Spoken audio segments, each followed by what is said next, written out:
그렇습니다. 이 4월 15일 총선이 끝나면요. 21대 국회가 시작하기 전까지 5월 임시국회가 한번 열릴 수는 있습니다. 하지만 선거에서 떨어진 의원들 짐을 싸야 하는 만큼 그 동력을 얻기가 쉽진 않죠. 따라서 이번 2월 임시국회 성과를 낼 수 있는 20대 국회의 마지막 국회가 될 것으로 보입니다. 자, 우선 내일과 모레 교섭단체 대표연설이 열립니다. 자, 24일부터 사흘간 대정부 질문이 또 예고가 되어 있죠. 정세균 국무총리의 이 국회 데뷔전이기도 한 만큼 이 야권에서는 이 같은 문제들을 거론해가며 거친 공세가 예상이 됩니다. 그리고 본회의는 27일 그리고 다음 달 5일로 예정이 돼 있죠. 이 방역 체계를 보완하기 위한 관련법을 처리하기 위해 여야가 이 머리를 맞댈 것으로 보입니다. 그리고 각 당의 이해관계가 첨예하게 맞서는 선거구 획정도 쟁점이 될 걸로 보입니다. 자, 지금 각 당에선 공천 작업이 한창이죠. 민주당에서는 현역 의원 가운데 첫 공천 탈락자가 나왔습니다. 신창현 의원인데요.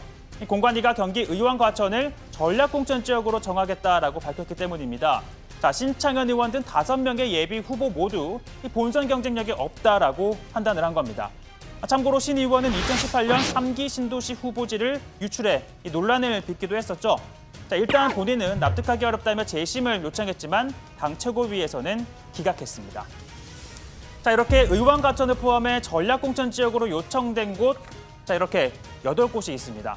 자, 일찌감치 이 지역에서 표밭을 가져온 예비 후보들에게는 청천벽력 같은 소식일 텐데요.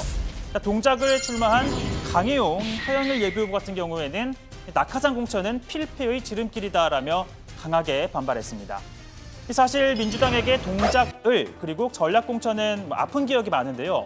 18대 총선에선 정동영 의원이 전략 공천을 받았지만 정몽준 전 의원에게 졌습니다.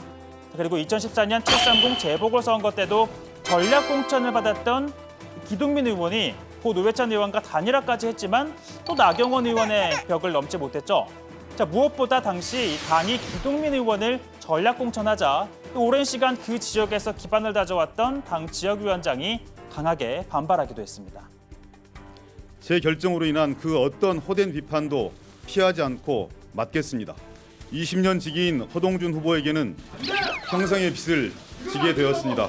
나도 손대지 마. 20년 지기를 놔둘 수 없어. 누가 허용이야? 손대지 마. 나와 나오라고. 나와. 형안 돼. 나오라고 하는 거는 다 죽어요. 다 죽어. 안 돼요. 23년 된 공직의 비수를 복귀하는 김한길 안철수 대표 사퇴해야 돼요. 사퇴. 왜 기동민한테 여전히 이 자리에서 책임을 지게 만드는 겁니까? 기동민은 저하고 23년 된 동지입니다.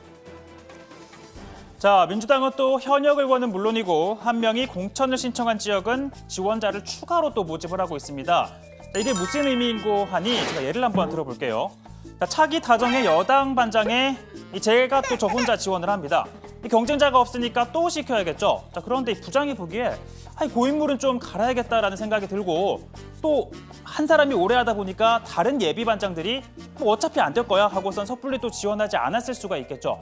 자, 그런 와중에 추가 지원자를 받습니다 라고 당이 공식적으로 부장이 공식적으로 얘기를 하면 그 자체가 또 일종의 시그널이 될 수 있으니까 이렇게 야심이 있는 지원자가 나오지 않겠냐는 겁니다. 자, 민주당도 그러니까 후보가 한 명이더라도 공천을 보장해주는 게 아니라 경선을 치르도록 하겠다는 겁니다. 차질 없는 시스템 공천을 진행 중입니다.